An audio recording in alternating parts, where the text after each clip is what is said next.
Right motive.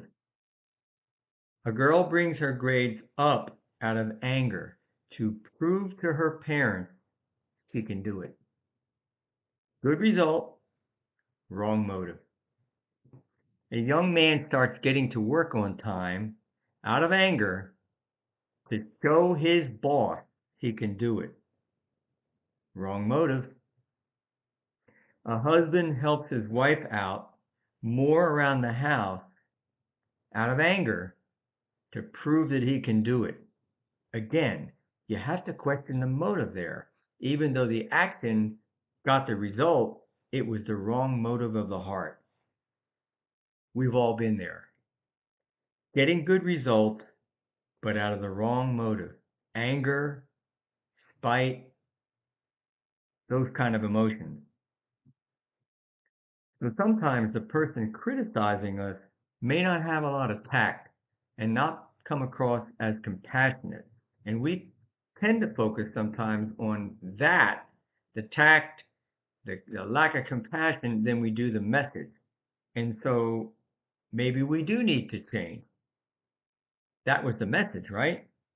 So regardless, we should check the motive of our hearts when we move ourselves to action in making changes, even for the better. But don't do it out of spite. Don't do it out of anger, because that's not a pure motive. And to try to do it at getting back at a person, I'll show them. It's not the right way.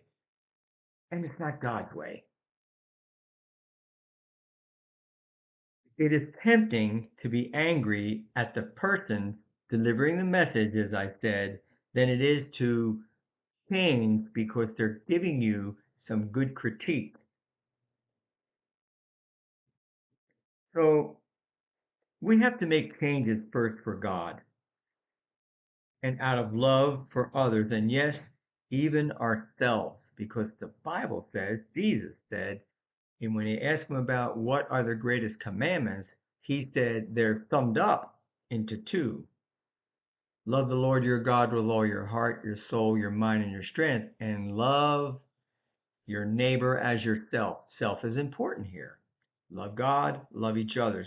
And also, there's implied in there to love yourself too, but not in a egotistical, tyrannical way. Not in a bad way that way, not that way. You know what I'm talking about. So we do have to re-examine ourselves and reevaluate. And I encourage you to do that too and make the changes not out of spite or anger, but because they're good and you're doing it out of the right motive. Okay? So honor God. Don't try to show people up.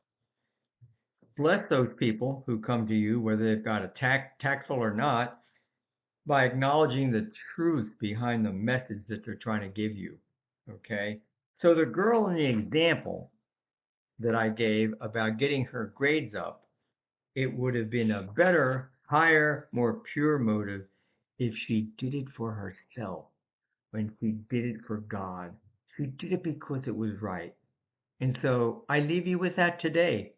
What motive are you operating out of when you're challenged, when you're critiqued, and you want to do better, but you want to do better for the right motive and the right reason?